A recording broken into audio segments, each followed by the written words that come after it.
ଆଜି ଜାଣିବା ଧନଭାର କାହାକୁ ନ ଦେବ। ଧନଭାର କାହାକୁ ଦେବା କଥା ନୁହେଁ। ଧନଭାର କଦାପି ନାରୀକୁ ନ ଦେବ। ଅକାରଣେ ବହୁ ଧନ ଉଡ଼ାଇ ନ ଦେବ।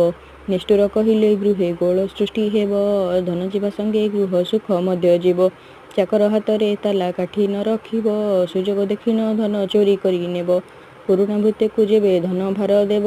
ଯେତେ ଗାଳି କଲେ ଗୃହ କେବେ ନ ସେ ଯିବ। ଗୁରୁଜନ ହାତେ ଧନ କେବେ ହିଁ ନ ଦେବ। ଭର୍ସନା କରିଲେ ତାଙ୍କୁ ବହୁତ ବାଧିବ। ସାରି ଦେଇ ଧନ ତୁନି ହୋଇ ରହିଥିବେ। ପଚାରିଲେ ତୋର ପାଇଁ କରିଛି କହିବେ। ପୁତ୍ର ହାତେ କେବେ ଧନ ଭାର ନ ଅର୍ପିବ। ସରିଗଲେ ଅନୁତାପ ଖାଲି ସାର ହେବ। ପଚାରିଲେ ଲୁଚି କରି ଘରୁ ଚାଲିଯିବ। ଯେତକ ସରିଛି ତାର ଦ୍ୱିଗୁଣ ସରିବ। ଏଣୁ ନିଜ ଧନ ନିଜେ ଯତନେ ରଖିବ। ବିଚାର କରି ଧନକୁ ଖରଚ କରିବ।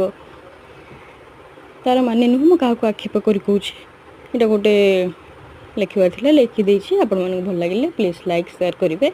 ଏବେ ଯାଇ ଯଦି ମୋ ଚ୍ୟାନେଲକୁ ସବସ୍କ୍ରାଇବ୍ କରିନାହାନ୍ତି ପ୍ଲିଜ୍ ଗୋଟେ ସବସ୍କ୍ରାଇବ୍ କରିଦିଅନ୍ତୁ। Thank you. ଜୟ ଜଗନ୍ନାଥ।